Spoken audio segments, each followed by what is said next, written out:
신약성경 요한복음 2장 13절부터 17절까지 주보화면에 있습니다. 같이 읽어보겠습니다. 13절부터 17절까지 말씀 같이 읽습니다. 유대인의 6월절이 가까운지라 예수께서 예루살렘으로 올라가셨더니 성전 안에서 소와 양과 비둘기 파는 사람들과 돈 바꾸는 사람들의 앉은 것을 보시고 노끈으로 채찍을 만드사 양이나 소를 다 성전에서 내어 쫓으시고 돈 바꾸는 사람들의 돈을 쏟으시며 상을 엎으시고 비둘기 파는 사람들에게 이르시되 이것을 여기서 가져가라. 내 아버지의 집으로 장사하는 집을 만들지 말라 하시니 제자들이 성경 말씀에 주의 전을 사모하는 열심히 나를 삼키리라 하는 것을 기억하더라. 아멘. 하나님의 사람들은 하나님께 열심을 품어야 합니다. 하나님께 품는 열심은 첫째는 하나님께서 주시는 겁니다. 하나님께서 열심을 주셔요. 열심으로 사모함을 주시면 이렇게 성경에 나와 있어요. 그런데 또한 열심은 하나님께서 주시는 것만이 아니라 사람의 책임이 있어서 사람이 열심을 내야 하는 것이 있습니다. 너희가 열심을 품고 주를 섬기라 이렇게 이야기하는 겁니다. 우리가 열심을 내고 주님께서 그 열심 위에 하나님의 열심을 주시는 겁니다. 사랑도 그렇습니다. 원천적으로 사랑은 하나님께 주시는 것인데 우리가 사랑하는 삶을 살 때에 주님께서 그의 사랑을 부어주시는 겁니다. 주님께서 기도의 영도, 기도의 영으로 역사하셔서 우리에게 풍성한 기도를 하게 하시고 기도의 열매를 맺어주시는 것도 우리로 하여금 우리가 기도할 때에 그렇게 하시는 겁니다. 주님께서 우리의 삶 속과 신령과 마음 속에 감사의 열매들을 풍족하게 해주시는데 우리가 감사하는 삶을 살고 감사로 주님께 나아갈 때에 그렇습니다. 하나님께서 하시는 것과 또한 사람의 책임이 반드시 있습니다. 요한복음 2장에는 주님께서 6월절에 예루살렘에 올라가셨는데 예루살렘에는 성전이 거기에 있어서 거기에 하나님께 예배하려고 주님께서 올라가신 겁니다. 근데 성전에 올라갔는데 14절에 보니 성전 안에서 소와 양과 비둘기 파는 사람들과 돈 바꾸는 사람들의 앉은 것을 보시고 성전 안이 하나님께 예배하고 제사하고 하나님을 만드는 그 장소가 기도하는 거룩한 장소가 아예 더럽게 되어버린 거예요. 아예 더럽게 되어져 버려서 거기에서는 주님을 만날 수도 없고 신령을 다하여 통하고 통곡하고 울 수도 없고 온 마음을 다하여 하나님께 제사할 수도 없는 장소가 이 성전이 되어버리고 많은 것을 주님께서 목적합니다. 어떤 사람이 기도하다가 환상을 보았는데 그 사람의 환상에 하나님께서 하나님의 아름다운 강을 보여주시더래요. 너무나 풍성하고 너무나 큰 하나님의 은혜가 있는 그러한 하나님의 생명수의 강을 보여주시더래요. 그 강을 본 다음에 너무나 마음속에 기쁜 거예요. 하나님의 생명수가 지극히 흘러 넘치는 강이 있구나. 그런데 거기에 많은 사람들이 그 강에 뛰어들더래요. 그리고 하나님의 생명수의 강에서 물을 마시고 기쁨에 취하더래요. 그래서 야 정말 하나님께서 좋은 환상으로 보여주시는구나. 조금 지났더니 사람들이 하나님의 생명수의 강에 쓰레기를 버리기 시작하더래요. 거기에 오물을 버리고 거기에 쓰레기를 버리고 거기를 온갖 오염된 하수물로 더럽히기 시작하더래요. 그리고 하나님의 생명수의 강이 아주 더럽게 되어져 버린 것. 그런데 어떤 사람들이 생명수의 강으로 나오더래요. 그래서 생명수에서 이 먹고 있는 사람들은 그 생명수의 강이 전혀 오염된 줄을 모르더래요. 아주 더럽게 되고 아주 썩은 냄새가 풍기는 그것을 먹고 지내면서 자기들은 아주 맛있게 맛있는 생수의 강을 먹고 있는 줄로 알더래요. 그리고 새로운 사람들이 그 생명수의 강을 강가에 나오니 그들에게 권하여서 이 강물을 좀 마셔보라고. 그러니까 사람들이 그 강물을 마셨더니 너무나 썩고 오염되고 너무나 구역질이 나서 뱉어버리고 떠나가더래요. 그리고 거기에 있는 생명수의 강, 하나님의 생명수의 강이 더럽게 되고 오염되고 쓰레기로 가득 찼는데 거기에 사는 사람들이 전혀 알지를 못하더래요. 한참 후에 보니 이제는 그 강 속에 놀고 뛰놀고 그 강물을 먹고 살던 사람들이 강가로 올라와서 거기에서 다 누워서 잠자더래. 다 누워서 깊이 잠든 거야. 그 가운데 몇 사람이 깨어서 정신을 차리고 일어나서 눈을 들어서 자기들이 지금까지 먹고 마신 강물을 보니, 하나님의 주시는 생명수의 강물을 보니 너무나 더럽고 오염되어 있는 거예요. 그래서 그런 놀라운 실상을 몇 명이 접한 다음에 잠든 사람을 흔들고 깨워도 그 사람들이 일어나지 않고 잠에 취해 있는 거예요. 잠에 취해 있어. 그러다가 이 사람들이 도무지 아무리 깨워도 되지 않아서 하나님께 기도했더니 하나님께서 사람들에게 천사들을 보내셨어요. 눈에 안약을 바르는, 영적인 눈을 어둡게 하는 것, 뜨게 하는 안약을 가진 천사들이 와서 잠자는 사람들의 눈에 발랐더니 그 사람들이 뜨고 자기들이 지금까지 먹고 마셨던 그 하나님의 생명수의 강을 쳐다보니 너무나 더럽고 지저분한 것. 그리고 놀란 것. 강물에 부랴부랴 하나님의 생수의 강에 뛰어들어서 강물을 쓰레기를 치우고 정리하는데 도무지 깨끗해지지 않는 거예요. 도무지 깨끗해지지 않아요. 왜냐하면 한계 이상으로 이미 오염됐고 더러워졌기 때문에 도무지 깨끗해지지 않아요. 하나님 어떻게 이 강물을 깨끗게 해야 되죠? 우리가 오염시키고 더럽힌 이 하나님의 강물을 어떻게 깨끗해야 합니까? 기도했더니 하나님께서 정수센터를 만들라는 거예요.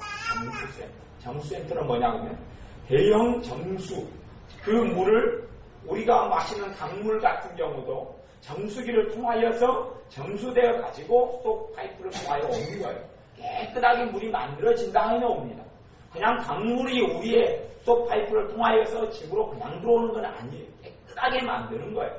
그런 정수시설을 만들라고 하나님께서 가르쳐 주시는 거예요. 정수시설을 만들어서 물방울이 이제는 깨끗한 물이 한 방울, 두 방울, 세 방울 떨어지고 그 다음에는 깨끗한 냇물이 되어서 흐르기 시작하는 것을 보고 환상을 끝냈다고요. 우리에게는 하나님에 대한 열심이 있어야 합니다. 하나님에 대한 열심이 우리 안에 있을 때에 하나님의 은혜를 받게 되는 겁니다. 하나님이 알아서 내게 은혜를 주시겠거니라고 생각해서는 결코 되지 않습니다. 어떤 사람들이 방언 은사를 받느냐 그럴 때에 방언 은사를 받는 어떤 하나님께 주시는 지혜가 있습니다. 어떤 사람에게 방언 은사가 임하냐 하면 소리내어서 기도하는 사람에게 방언 은사를 줍니다. 입으로 그냥 조용조용히 있고 가만히 있고 속으로 묵상으로 기도하고 입으로 열어서 간절히 기도하지 않는 사람에게는 방언 은사가 임하여도 방언이 터지질 않습니다. 방언 은사를 받는 사람들에게 입을 크게 열어서 주여 주여 그러고 크게 입으로 믿음으로 기도해라 이렇게 이야기할 때 그걸 따르고 크게 기도하고 나오는 사람들에게는 방언 은사가 임하고 그렇지 않은 사람들은 방언 은사가 아니면 임하질 않아요. 입으로 웅얼웅얼 그러다가 기도하는 듯 많은 듯 하는 사람에게는 성령님께서 방언 은사로 역사하시지 않는 것을 봅니다. 거의 일반적인 이야기. 우리 안에 주님에 대한 열심을 품고 있을 때에 주님께서 우리의 삶을 축복해 주시는 겁니다. 하나님께서는 엘리야처럼 내가 하나님을 위하여 열심히 특심하오니 열심히 특심한 사람을 찾으시는 것. 하나님의 일에 대하여 하나님의 교회에 대하여 하나님의 나라에 대하여 열심히 있는 사람을 찾으시는 겁니다. 우리가 내 삶에 자족하고 내 삶에 만족하고 내가 내 삶을 행복하고 좋게 꾸리려고 그 자리에 안주하면 내게는 하나님의 거룩한 하나님의 영이 내 안에 계시지를 않아. 어떤 사람들에게 하나님의 영이 성령님이 그 위에 머물러 있다고 성경이 이야기하냐면 예수 그리스도를 위하여 고난을 받는 자 그 자에게 하나님의 영이 그 위에 머물러 있다 라고 신약 성경에서 정확히 이야기합니다. 내게는 하나님의 영 성령님께서 충만히 역사한다. 내게는 주님이 함께 있다라고 착각할지 몰라도 내가 주님을 위하여 열심을 품지 않는 사람들과 주님은 함께 하시지 않습니다. 그들에게 주님의 열심을 부어주시지도 않습니다. 자기의 삶에 자족하고 자기의 삶에 만족하는 사람, 자기의 삶을 지키고 주님을 위해서는 전혀 헌신하지 않고 주님을 위해서 열심을 품지 않는 사람, 그런 사람에게 주님의 온전한 축복이 부어지지를 않습니다. 젊은 사람들은 주님을 위하여 무엇을 해야 할까라고 기도해야 하고 그걸 생각해야 합니다. 젊은 사람들이 젊었을 때 주님을 만난 사람들이 내가 주님을 위하여 어떻게 살아야 할까를 생각하지 않으면 그 사람은 주님께 합당한 사람이 아닙니다. 예수를 믿는다는 것은 예수님의 피로 나를 산 것을 이야기합니다. 여러분이 예수님의 품 안에 들어오셨고 예수님의 사랑을 받고 예수님을 믿음으로 여러분의 모든 죄가 용서함을 받은 사람은 예수님께서 여러분의 목숨을 예수님의 피로 산 사람이 된 겁니다. 여러분은 여러분의 것이 아니고 주님의 것이 된 사람입니다. 주님께서 여러분을 샀어요. 그것이 본질입니다.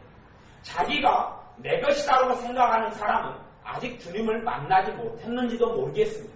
아니면 자기의 인생이 자기 거라고 생각하는 사람은 한 발은 주님께 있고 한 발은 세상에 있는지도 모르겠습니다.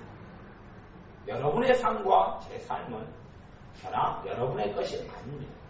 예수님께서 여러분을 샀으면 예수님의 은혜 속에 살아가야 하고 그리고 예수님을 위하여 살아가야 합니다.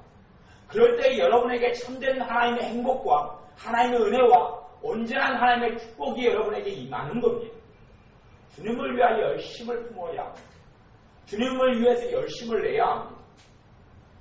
현재의 형편과 상황이 주님을 위하여 살 수 없는 삶과 형편이 되었다면 주님을 위하여 살 수 있는 삶과 형편이 될 수 있도록 또한 내가 지금 처해 있는 환경과 삶 속에서 어떻게 예수 그리스도와 하나님을 위하여 살 수 있는지를 기도해야 합니다.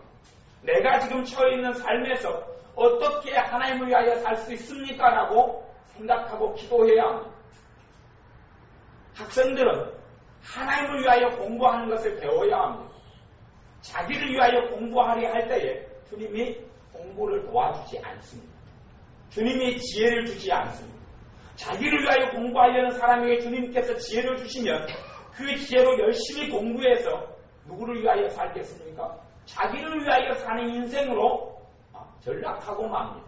하나님의 영광을 금수와 버러지의 형상으로 바꾸기 때문에 정말로 학생은 주님을 위하여 공부할 마음을 품고 그 목적 거룩한 열심을 가지고 나아갈 때에 하나님께서 공부할 때 지혜를 주시는 겁니다. 젊은 사람의 장래를 하나님께서 풀어주시고 열어주시는데 어떠할 때 하나님께서 그의 장래를 풀어주시고 열어주시느냐 하면 하나님을 위하여 살려고 마음먹고 하나님을 위하여 열심을 품을 때 그렇습니다. 주님, 젊은 날에 나를 부르셨는데 내가 무엇을 위하여 살아가야 합니까?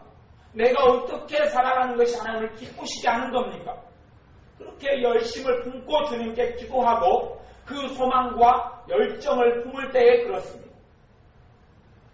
소망과 열정이 주님에 대한 열정과 열심이 없는 사람들에게 주님의 깊은 은혜가 부어지지를 않습니다. 왜냐하면 주님을 위하여 열심을 품지 않는다는 것은 주님을 위하여 살지 않겠다는 마음이고 그런 사람과 주님은 함께 하시지를 않습니다. 주님을 위하여 살겠다는 마음이 없는 사람은 자기의 길을 걸어가는 것이고 사망으로 인도하는 문은 길이 넓고 찾는 이가 많다고 했듯이 주님의 좁은 길이 아니라 사망의 길로 가고 모든 사람이 다니는 그 넓은 길로 걸어간 그 길에는 주님께서 함께 하시지를 않습니다. 주님에 대한 열심을 품으셔야 합니다. 예수님께서 예루살렘 성전에 오셨는데 하나님의 성전이 더러워져 있고 우중크려져 있고 많은 사람이 그 자리에 주님을 만나지 못하고 하나님이 거룩하게 임하시는 장소가 성전이 되마 약속하셨는데 하나님께서 임하신들 온전히 더럽고 지저분하고 아주 장사하는 사람들의 강도의 구렬로 소굴로 만들어버린 그 자리에 하나님이 함께 하실 수 없음을 보고 예수님께서 하나님에 대한 열심 때문에 14절에 보면 성전 안에서 소와 양과 비둘기 파는 사람들과 돈 바꾸는 사람들의 앉은 것을 보시고 노끈으로 채찍을 만드사 양이나 소를 다 성전에서 내어 쫓으시고 돈 바꾸는 사람들의 돈을 쏟으시며 창을 엎으시고 비둘기 파는 사람들에게 이르시되 이것을 여기서 가져가라. 내 아버지의 집으로 장사하는 집을 만들지 말라 하시니 예수님께서 성전을 깨끗하게 하신 사건인데 깨끗하게 하셨는데 여기에는 예수님께서 자신의 목숨을 하나님께 내어드린 열심이 있었습니다. 왜 그러냐 하면 성전에서 장사하는 사람들에게 장사하는 특혜를 준 사람이 누구냐 하면 그 나라의 최고 권력가가 특혜를 주었습니다. 지금으로 이야기하면 경찰청장이라든지 국무총리라든지 대통령이라든지 그런 사람 예루살렘 안에서 유대 안에서 그 정치 권력과 형사력과 경찰권과 모든 법적인 권리를 가진 사람들, 로마의 총독을 제외하고는 사람을 사형시킬 권한 외에는 모든 권한을 가진 사람들, 대제사장부터 산헤드린 공회의원이라는 사람들, 형사권, 검찰권을 모든 가진 사람들이 이 장사하는 사람들에게 특혜를 주어서 이 사람들에게 성전에서 장사할 수 있게 했습니다. 그들을 예수님에 쫓아낸다는 것은 무엇을 의미하냐 하면 그들의 권한의 정면으로 대적하는 것을 이야기하고 그 권세가들에게 미운털이 박히는 것을 이야기합니다. 자기들이 돈을 뇌물을 받고 성전에서 장사하도록 사람을 그 자리에 허락을 해줬는데 예수님께서 다 쫓아냈습니다. 난 이야기는 이제는 그들에게 미운털이 박혀서 내가 예수 그리스도 너를 가만두지 않겠다. 내가 예수 너를 가만두지 않겠다.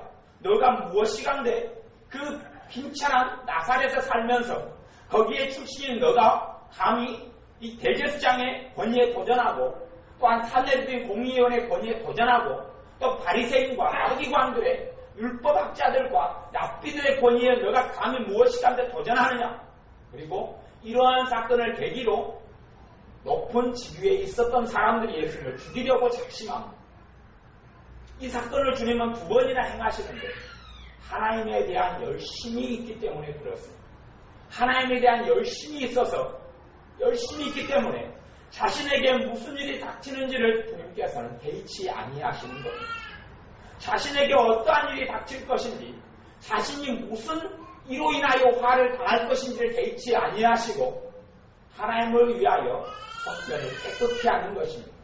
하나님을 위하여 성전을 깨끗히 하는 것이 자신이 무슨 일을 당할지를 주님은 전혀 생각하지를 않습니다.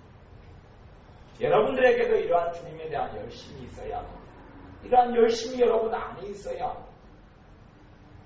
자기의 가정과 단지 자녀들만을 평안케 하겠다. 자기의 삶을 안락만을 위하여 살겠다라고 생각하는 사람들에게는 한 해가 지나고 2해가 지나도 주님 안에 그 깊은 은혜 속에 들어오지를 못합니다. 단지 에스겔 선지자가 맡은 환상대로 발목 정도의 은혜가 찰 뿐이지 깊은 하나님의 은혜 가운데 들어오지를 못합니다.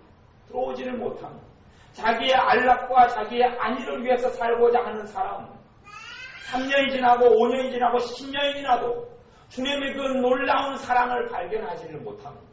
단지 조금의 막대기에 주님의 사랑을 체험하고 누릴 뿐이지 진정한 주님의 피 끓는 사랑을 발견하거나 체험하거나 누리지 못합니다. 왜냐하면 주님에 대한 열심이 없기 때문에 그렇습니다. 내 아버지의 집으로 장사하는 집을 만들지 말라. 주님에 대한 열심과 열정이 있어야 합니다. 주님에 대한 열심이 있는 사람은 뒤로 후퇴하지 않습니다. 환경의 어려움이 닥쳐도 뒤로 후퇴하지 않습니다. 지금보다 예전에는 초대교회나 아니면 속사도, 교부시대나 이럴 때는 훨씬 더 지금보다 교회 감독을 세우는 데는 엄격했습니다. 초대교회 때는 훨씬 더 엄격했습니다. 어느 날은 그런 일이 있었습니다. 어떠한 아프리카 청년이 주님을 잘 믿고 섬기다가 나이가 들어서 너무나 교회 안에서 신실하기 때문에 이 흑인 청년을 교회에서 지도자로 또한 감독으로 삼기로 그 높은 감독들이 결의를 했습니다. 그리고 그 사람에게 안수를 주려고 그 사람을 감독으로 이렇게 삼으려고 그 사람을 불렀습니다. 불렀는데 그때에 가장 높은 감독이 그 사람에게 나머지 감독들에게 이야기를 합니다. 먼저는 우리가 저 사람을 지금까지 신실함을 보았는데 저 아프리카 저 청년을 우리가 다시금 시험하자. 당신들이 저 청년을 안수한다고 불렀는데 이제 저 사람이 정말로 하나님에 대하여 바른 마음을 품고 있고 주님에 대하여 바른 마음을 품고 있는지 그러고 있는지 다시금 확인해라. 다시금 확인해라. 그렇게 이야기하고, 그리고 이 청년이 안수를 받으러 들어왔어. 들어올 때에 이 사람들이 한꺼번에 이구동성으로 이야기합니다. 이 껌둥아, 네가 무엇이간 네 자리에 들어왔느냐? 이 껌둥아 나가라! 이 껌둥아 나가라! 그리고 쫓아냈습니다. 이게 시험이었어요. 지금보다 엄청난 시험이죠. 이것을 초대교회나 속사도 시대 때나 도구 시대 때 이런 시험들을 했어요. 껌둥아 나가라! 이 더러운 껌둥이가 어디 와서 하나님의 전에 들어왔느냐? 안수하러 불러서 그렇게 했어요. 그리고 이 청년은 떠나갑니다. 이때 안수하는 위원들이 이제는 우리가 이제 청년을 따라가서 무엇이라고 불평하고 불만하고 무엇이라고 그 입에 말이 나오는지 지켜보자. 그리고 따라갑니다. 그것이 시험입니다.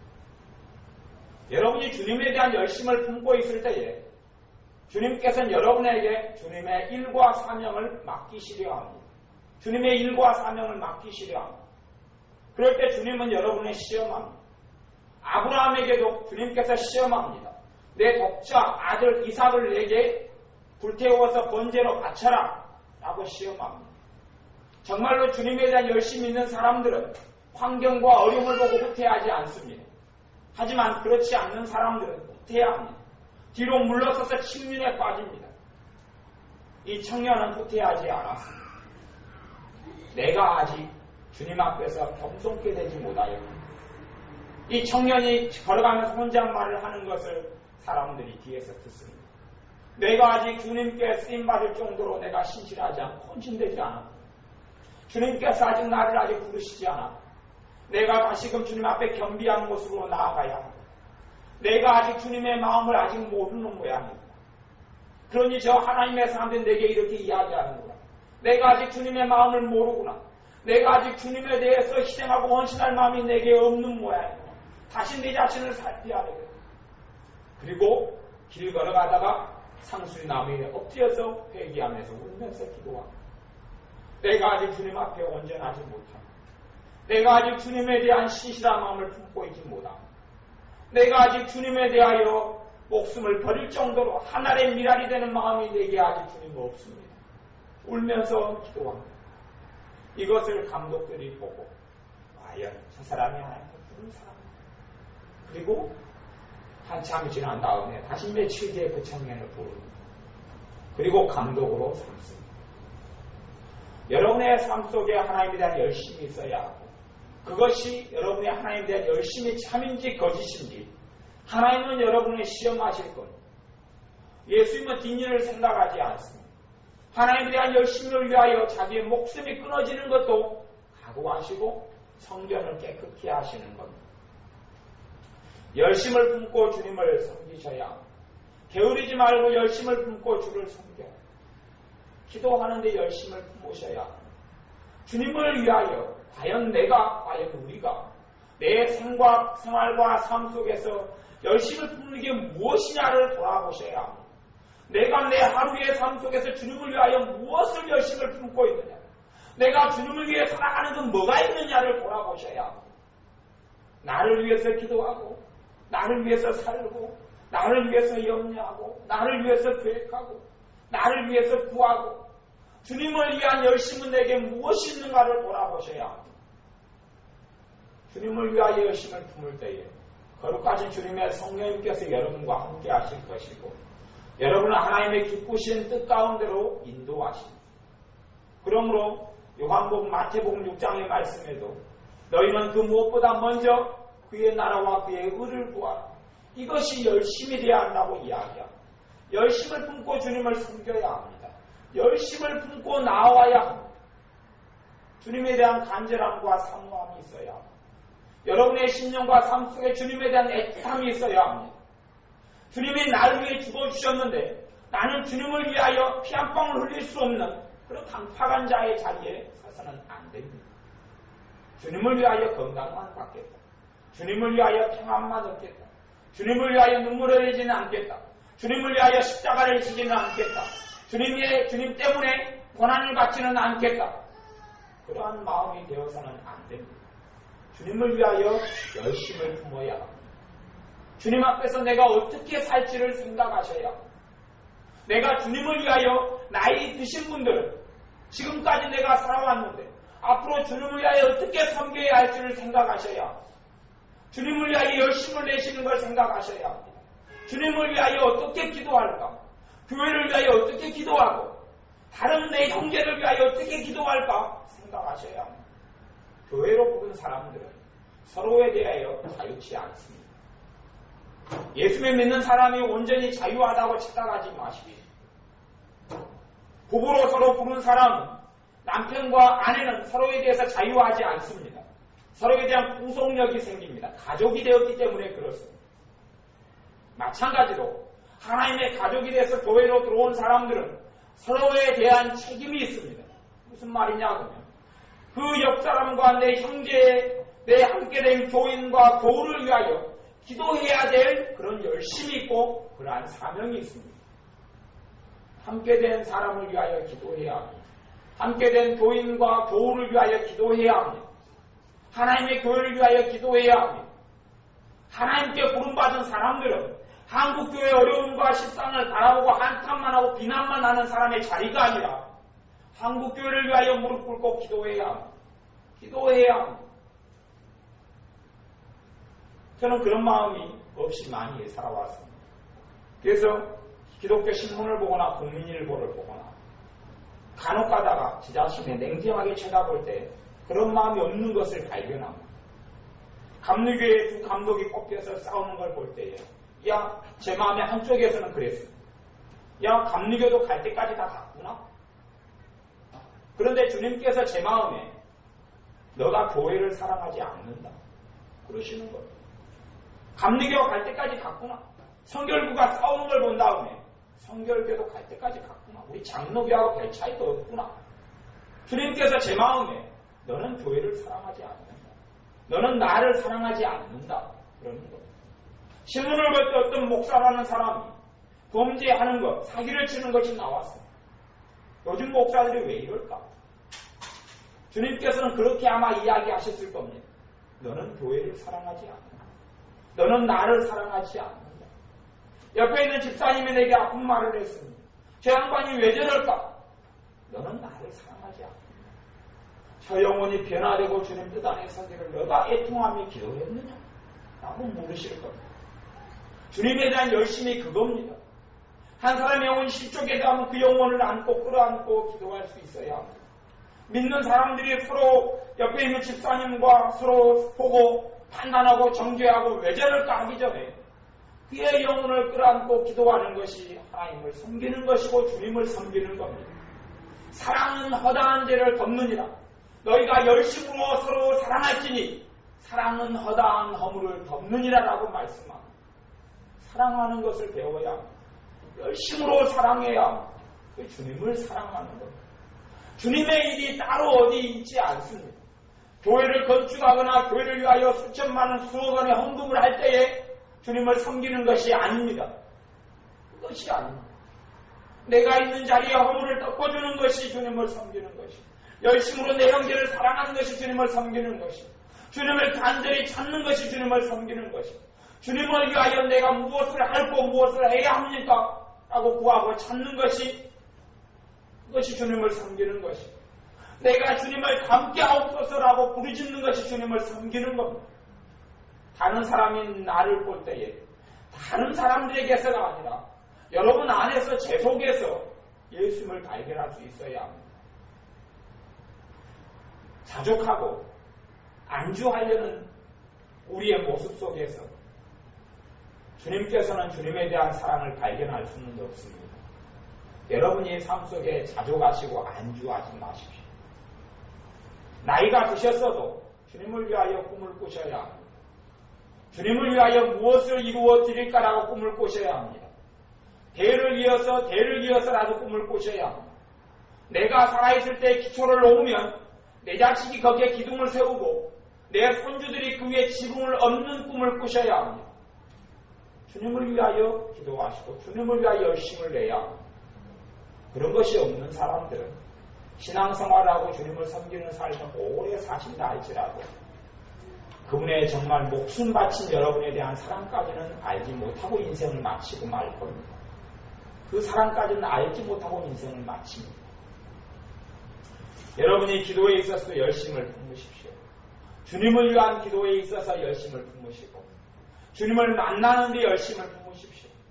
어느 때 어느 자리에서든지 예배할 기회가 있거들랑 예배하셔야 하고 어느 때 어느 자리에서든지 기도할 기회가 생기들랑 기도하셔야 하고 어떤 사람이 친구와 만나기로 약속을 했습니다. 친구와 만나기로 약속을 했는데 친구가 10분이 지나도 오지를 않습니다. 20분이 지나도 오지를 않습니다. 30분이 지나도 오지를 않습니다. 그래서 이 친구가 이 친구에 대해서 불평하고 있습니다. 이놈의 자식이 왜 이리 안 온대? 얘가 약속을 왜 이리 어겨? 그러면서 성질이 나기 시작합니다. 그러면서 이 친구가 자기에게 약속을 어긴 것을 돌이켜보고 생각해보고 과연 이 친구하고 교제를 끊어야 될까 말아야 될까를 고민합니다. 주님께서 성령님께서 그 친구에게 기다리고 있는 친구에게 이야기합니다. 이 30분이라는 시간이 얼마나 귀한 시간인데 너는 지금 그거 불평만 하고 원망만 하고 있는 거야. 이 시간이 바로 너가 나를 만날 시간이 아니야. 버스를 기다리고 있는 정류소에 앉아서 친구를 기다리고 있었는데 그 자리가 너가 나를 만날 자리가 아니야. 근데 이 사람은 30분 동안 주님의 사람이 원망만 하고 불평만 하고 시간만 낭비하고 앉아있는 거예요. 여러분이 누구와 약속을 해서 약속 시간에 누가 분명히 한 명이 더 빨리 오거나 여러분이 더 늦게 가거나 여러분이 더 빨리 가거나 더 빨리 가서 여러분이 기다릴 수 있는 기회들도 많이 있을 겁니다. 그러면 그 5분, 10분, 20분, 30분 때로는 몇 시간씩 늦게 오는 사람 그 빈 시간을 주님을 위해 열심을 품는 사람은 그냥 헛되이 낭비하지 않습니다. 쓸데없는 원망과 불평으로 쓸데없는 혈기로 채우지를 않습니다. 특히나 남편들은 아내하고 약속을 하면 많이 어깁니다. 그래서 약속 시간을 많이 어기고 그리고 약속을 어기고 거꾸로 또 아내와 남편과 외출을 하면 아내들은 기본적으로 화장하는데 30분 이상이 걸리기 때문에 남편은 거기서 발을 동동 거르고 있고 그리고 전문용어로 이게 팬네하고 절대 외출하지 않으리라 그럽니다. 또 쇼핑을 가면 여자들은 고르고 보는 게 많기 때문에 남자들은 따라다니기도 바빠서 다시는 이에 팬네하고 쇼핑을 가지 않고 마트에 가지 않으리라 작심합니다. 그런데 서로 간의 그 시간들을 주님을 위하여 주님과 함께 보낼 생각은 도무지 안 하는 겁니다. 믿지 않는 사람이나 하나님을 믿는 사람이나 하나님이 보실 때는 아무런 차이가 없는 겁니다. 아무런 차이가 없는 겁니다. 주님을 위하여 열심이 없습니다. 열심히 있다는 이야기는 어떤 때에 시간이 비고 시간이 남으면 주님을 생각한다는 것인데 그것이 여러분이 주님을 사랑하는 정도입니다. 주님을 열심을 품고 주님을 섬기는 정도는 사실은 여러분이 주님을 사랑하는 정도가 그렇습니다. 여러분이 주님을 사랑하면 주님을 위하여 기꺼이 사람들이 서지 않는 자리에 서려 할 것이고 주님을 사랑하는 것만큼 아무도 주님을 위하여 섬기지 않는 자리에 섬기려 할 것이고 아무도 주님을 위하여 고난받지 않는 때에 주님을 위하여 어떻게 하면 고난을 받고 남은 고난을 예수 그리스도의 남은 고난을 내 육체에 채우느라 했던 사도 바울의 고백처럼 주님을 위하여 고난받을 수 있는가를 찾고 기도할 겁니다. 이 주님을 위한 고난이고 주님을 위하여 고난의 정도에 따라 여러분이 주님 앞에 섰을 때의 칭찬과 영광이 따르게 될 겁니다.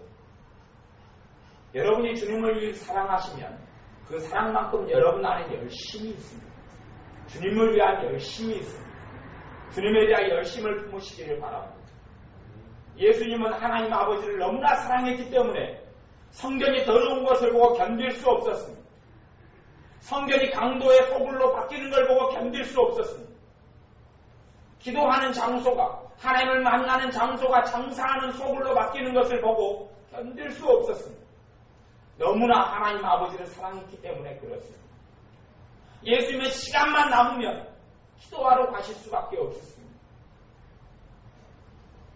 우리가 주님을 위하여 열심을 품어야 합니다. 열심을 내어야 합니다.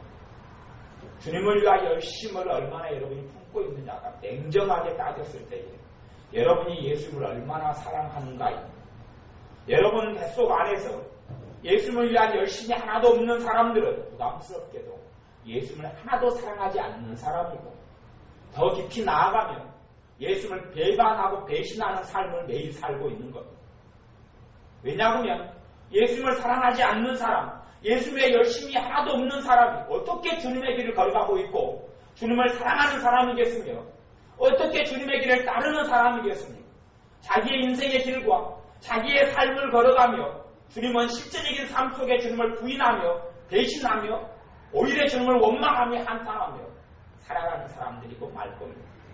주님은 주님의 길을 걸어가시는데 내가 그러한 주님의 고난의 길에 동참하지 아니하고 오히려 편하고 좋고 아니라는 길로 걸어가고 오히려 자기의 삶의 문제가 풀리지 않는 것을 때문에 원망하고 한탄하고 불평할지언정 주님께서 주님의 교회를 위하여 눈물 흘리고 한탄하시며 염려하시는 것에 대해서는 하등의 마음의 움직임도 없고 요동이 없는 사람들, 주님을 부인하며 사는 사람들일 수도 있습니다. 여러분 안에 주님에 대한 열심을 다시금 불일듯 일으키셔야 합니다.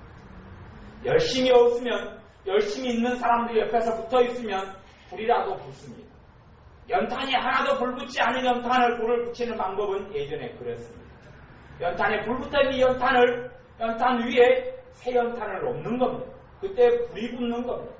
열심 있는 자리에 참여하고 열심히 있는 하나님에 대한 열심이 있고 사랑이 있는 사람들과 함께 있다 보면 그 사랑의 불이 붙기가 쉽습니다. 여러분 안에 주님에 대한 열심을 새롭게 일으키십시오. 주님의 손이 함께 하실 겁니다. 주님에 대한 열심이 있는 사람들에게 주님의 축복이 함께 하십니다.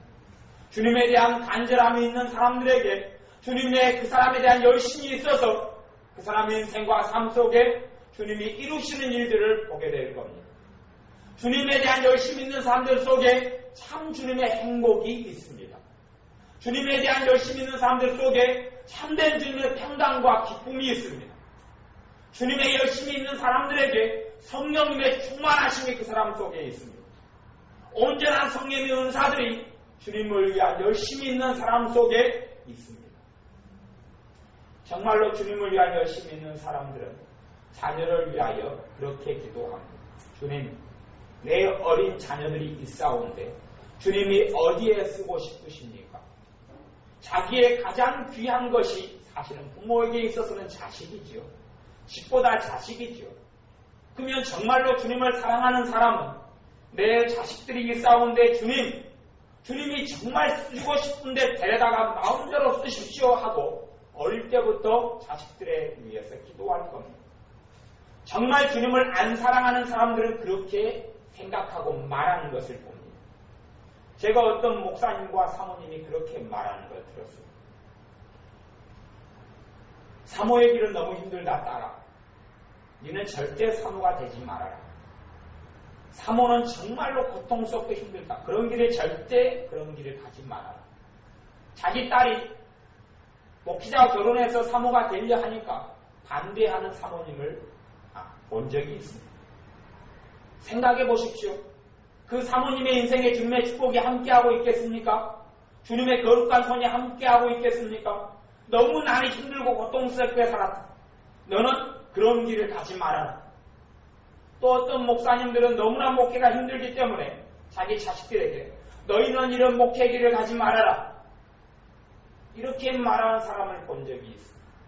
저는 그러한 목회자와 그러한 사모님의 삶 속에 하나님의 영광된 그러한 성령님의 역사가 함께 하신다고 저는 믿지 않습니다. 왜냐하면 그들은 주님을 사랑하지 않기 때문에 그렇습니다. 거꾸로 어떤 목사님이 그렇게 이야기하는 것을 제가 책을 통해 읽은 적은 있습니다. 내가 정말 힘들게 살아왔다. 주님 때문에 내가 열심히 산다고 살았는데 내가 너무 부족하여서 주님 앞에서 많은 일을 해드리지도 못했고 많은 열매를 거두지도 못했다. 그러니 아들아 내가 너에게 부탁한다. 너가 못다한 일을 내가 못다한 일을 너가 대신 이어서 했으면 좋겠다. 내가 못다한 주님에 대한 일을 너가 이어서 할 수는 없겠느냐. 그렇게 사정하는 어떤 목사님 아버지를 제가 책에서 본 적은 있습니다. 여러분이 정말 주님을 사랑하는 사람이라면 가장 귀한 자식들을 위하여 주님께 그렇게 기도할 겁니다. 주님, 내 가장 눈에 넣어도 아깝지 않고 아프지 않은 내 자식들이 있사온데 주님께서 쓰고 싶은 데 쓰십시오. 주님께서 쓰고 싶은 데 마음껏 쓰십시오. 정말 주님을 사랑하는 청년은 그렇게 기도할 겁니다. 주님, 내 젊음이 여기 있사온데 주님이 사용하고 싶은 데 사용하십시오. 마음껏 주님께서 쓰고 싶은 데 써주십시오. 지금은 내가 내 일에 매여서 주님을 위하여 언제나 경신하지 못하고 있습니다만 내게 시간이 나고 기회가 되면 주님께서 그때에는 마음껏 써주십시오. 나이가 60이 되고 70이 된 사람들은 주님을 정말 사랑하는 사람들은 그렇게 기도할 겁니다. 주님, 내가 지금까지는 내 자식들을 키우느라고 주님을 위하여 온전히 주님을 섬기는 데 내 인생을 보내지 못하였는데 이제 자식들도 다 컸고 그리고 나도 이제는 특별히 세상 일에 대해서 할 일이 없고 그렇기 때문에 이제는 남은 인생과 삶을 주님을 위하여 내가 기도하고 주님을 위하여 섬기는 데 살겠습니다 라고 주님을 사랑하는 사람들은 그렇게 고백할 겁니다. 우리 안에 주님을 위한 사랑이 있어야 합니다.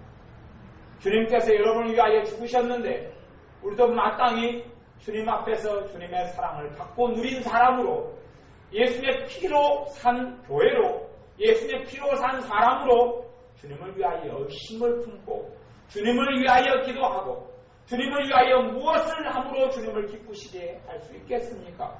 주님께서 원하시면 내가 전혀 원치 않는 길이라 할지라도 주님께서 기뻐하시면 내 삶의 때는 행복이 없어지고 내 삶의 만족이 없어지고 내 삶의 때로는 평강이 없어지는 길이라 할지라도 내가 잠 못 이루고 내가 고통하는 그런 길이라 할지라도 주님께서 원하시면 그 길을 걸어가겠습니다 라는 그러한 기도가 우리 속에 있어야 합니다.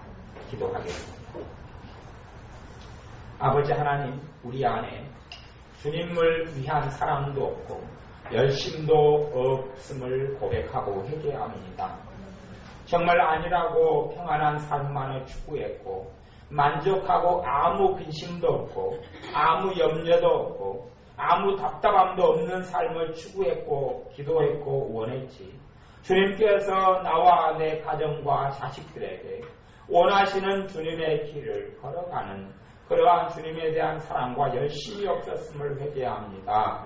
용서하여 주시고 우리 안에 주님에 대한 열심을 주시고 주님에 대한 사랑함을 주시고 아버지 하나님에 대한 사랑으로 우리를 부릴 듯 하여 주옵소서. 예수님의 이름으로 기도하옵나이다. 아멘.